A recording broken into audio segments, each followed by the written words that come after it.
দৈনন্দিন প্র্যাকটিসে অনেক রুগী আমরা পাই যাদের কান দিয়ে দীর্ঘদিন ধরে পুঁজ পানি আসতে থাকে।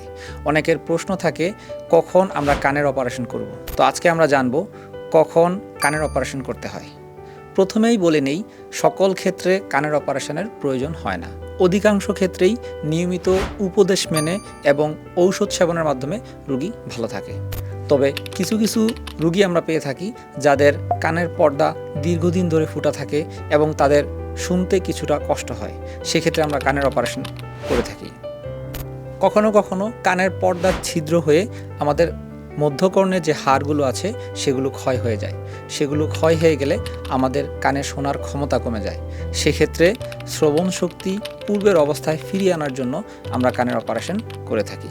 কোনো পেশেন্টের ক্ষেত্রে দীর্ঘদিন ধরে কান দিয়ে পুঁজ পানি পড়তে পড়তে একসময় বাজে গন্ধ তৈরি হয়, কান দিয়ে রক্ত আসে এবং শোনার ক্ষমতা অনেকাংশেই কমে যায়। সেক্ষেত্রেও আমরা কানের অপারেশন করে থাকি।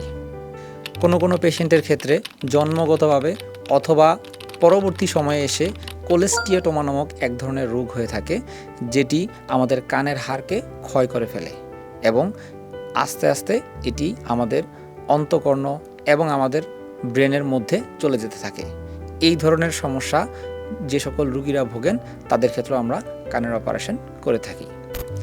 দীর্ঘদিন ধরে যদি কান দিয়ে পুঁজ পানি পড়ে আপনি যদি ঠিকমতো চিকিৎসা না নেন, তাহলে আপনার কখনো কখনো মুখ বাঁকা হয়ে যেতে পারে, মাথা ঘুরাতে পারে, মাথা ভার লাগতে পারে, এমনকি ইনফেকশন আপনার ব্রেনেও চলে যেতে পারে। কারো কারো ক্ষেত্রে মৃত্যুর কারণও হয়ে দাঁড়ায়।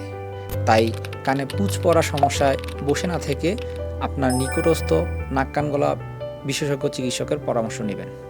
তো আজকে এই পর্যন্তই। ভালো থাকবেন, সুস্থ থাকবেন। আসসালামু আলাইকুম।